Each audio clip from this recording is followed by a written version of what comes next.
Hi, it's Neil Sean here on Your Entertainment News. It's not often that I say this, but we have a legend.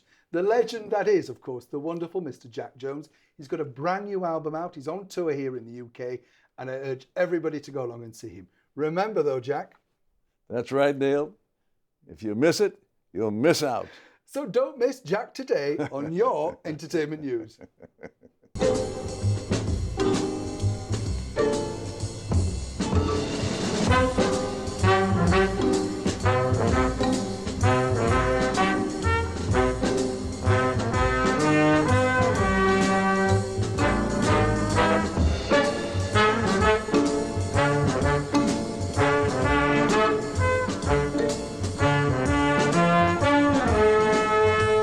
So Jack, lovely to finally meet you in the flesh. I've seen you many times in concert, and I have to say, very thrilled. You've got this wonderful new album. Now, it's a combination of two of my favourite singers. So how did that come around for you? I mean, I know he was a fan, and you're obviously a fan, but how did you pick the songs? Because that's a tough call, isn't it? I went backwards. I started with the songs that I knew I couldn't do. You couldn't follow Frank singing My Way. Yeah. What are you going to call it? My Way? No. So then there was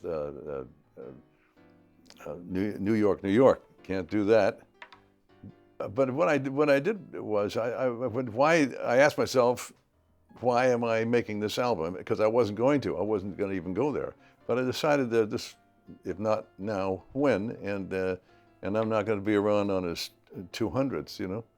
So I chose songs that were from my high school days, when I first became an admirer of his work, and he became my teacher. Yeah. You know, he didn't know it, but he was teaching me. Yeah. When you, I have to say, you've got an incredible career, but you kind of showbiz family. I mean, your father was incredibly successful. Did you know you were always going to do this? Or was it something that, you know, like when you're growing up and you think, I might try and be something else? Or was it just an inevitability that you were going to be? No, I was singing all the time, and I didn't know in high school, in the early high school years, that's what I wanted to do. But I kept doing it, and I kept acting as well. And then when Nancy Sinatra, who's a buddy of mine, still is, said, "Hey Jonesy, are you going to the assembly at 3?" I said, "Well, yeah, I guess we don't have to go to class, so, but I got to go, you know, or I'll have to go study."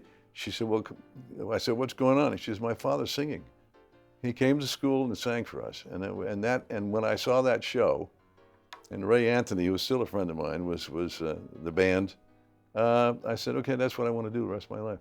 But also, you know, you are, as they describe, a singer. And the thing is, what I like about you and a lot of singers of your ilk are, and you've hit the nail on the head, being an entertainer is not an easy life. But in some respects, it helps you perform the songs, because if you're singing about heartbreak, unrequited love, you know, being in love, you kind of have to know all those facets of being the down and out guy. It's not going well, you know, that sort of stuff. My first manager was a former singer. His name was Jack Leonard. Oh, yeah. Yeah, and he was the guy that sang "Marie, the Dawn is Breaking." That was his one hit. And he got drafted, and so he went away, and the guy that replaced him with the Dorsey Band was Frank Sinatra. Oh, yeah. So when Jack came back, he didn't have a career anymore, so he became a manager. And we got together. He said, "I'd like to manage you." And I said, "That's great." He said, "Now, you sing great, but you need to know, to understand what you're singing about, and so you need to fall in love." And I said, "Okay, I'll see what I can do." In your innocence. And boy, did I see what I could do. So then I met a girl. It wasn't love, but we thought it was. And I got all excited. I said, "Hey, I got it. I think I got it. I know what you're saying now, and I have those feelings." And he said, "That's great, Jack. That's wonderful.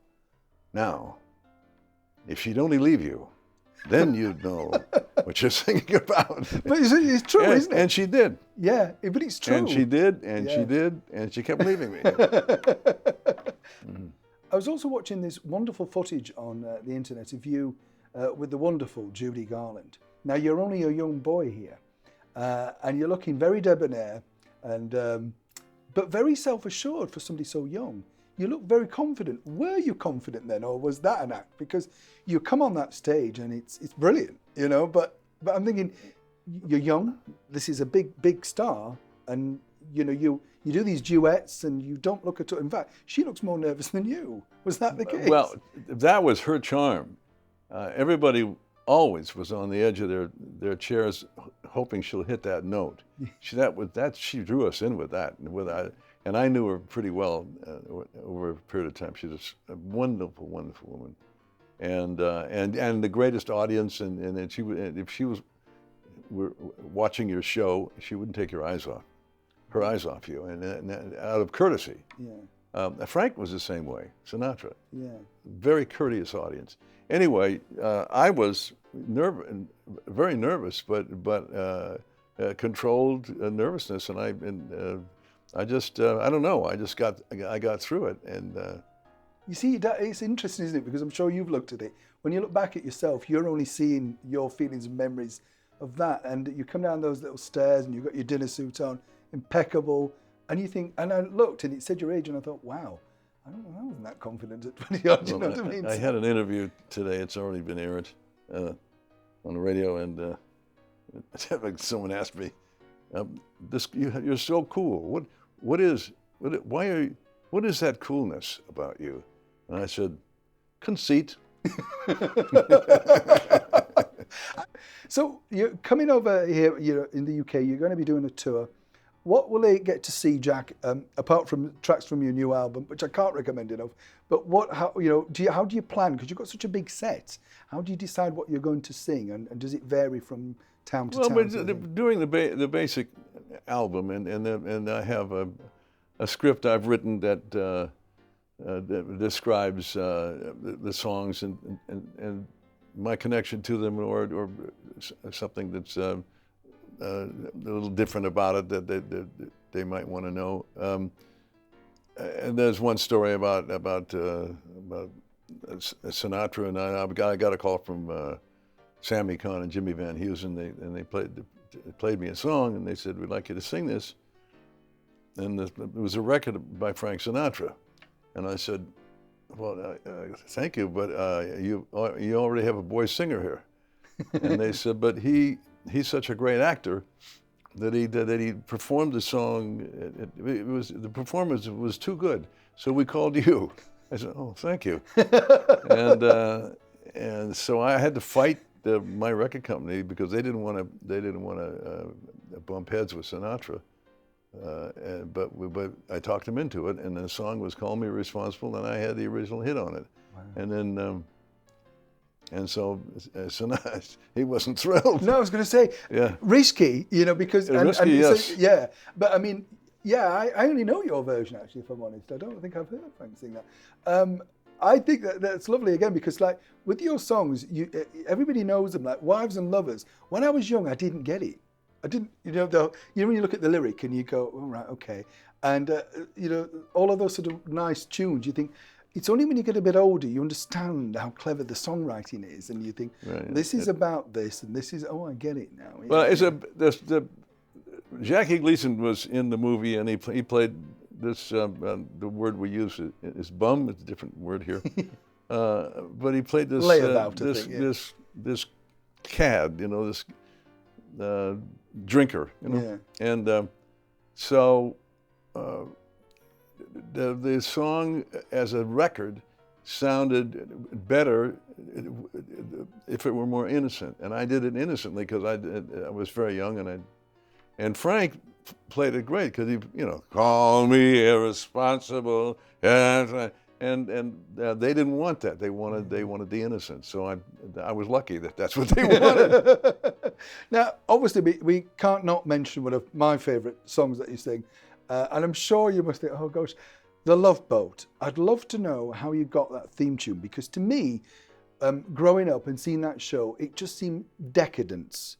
Your voice, those opening titles, it was genius. And I was looking up once to interview Aaron Spelling, of course, who put the show together and all that sort of stuff. And he said to me, "Oh, I could only hear this guy singing. You know, we've got a tape of that." He actually says, "I could only hear him singing the song." How did you get the theme? You know, how did it come to you? Because it's such an iconic thing to be attached to now, isn't it? A gentleman, well, the co-writer, Charlie Fox, who wrote it with Paul Williams, he wanted, well, they both wanted me to do it. I don't know why they had that decision, but they made that decision and asked me to do it. And Paul called me and I said, I'm very happy to. And I was pretty stupid and I said, let's do it. And I said, I want to wish you a lot of luck because I don't know when anybody's going to watch a show about a cruise ship. Wrong. So it was wonderful. And I've become very close friends with Charlie Fox. And it's been a great association, and it's great for the career because there were a lot of people that hadn't heard my original hits, and that of course they think that's all I do is sing the Love Boat. But no, but I think you're right because when you say who wants to watch a show about a cruise ship, but I think for me I'd never seen a ship.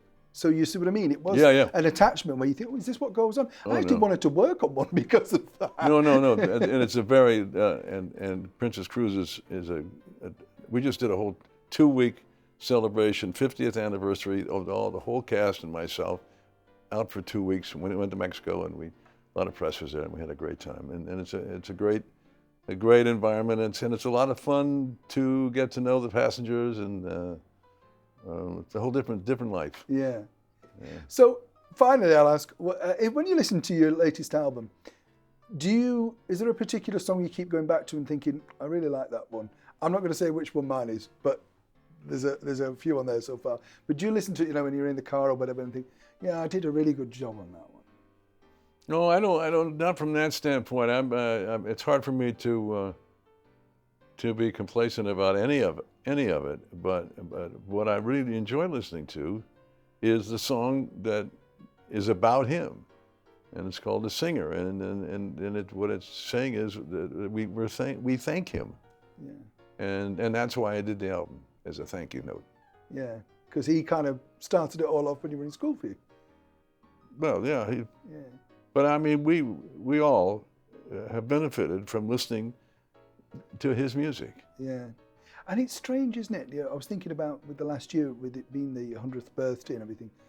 I wonder whether, you only know this in hindsight, but you wonder whether they've got any idea that people are still enjoying it as much today as when he recorded some of those songs 50, 60 years ago.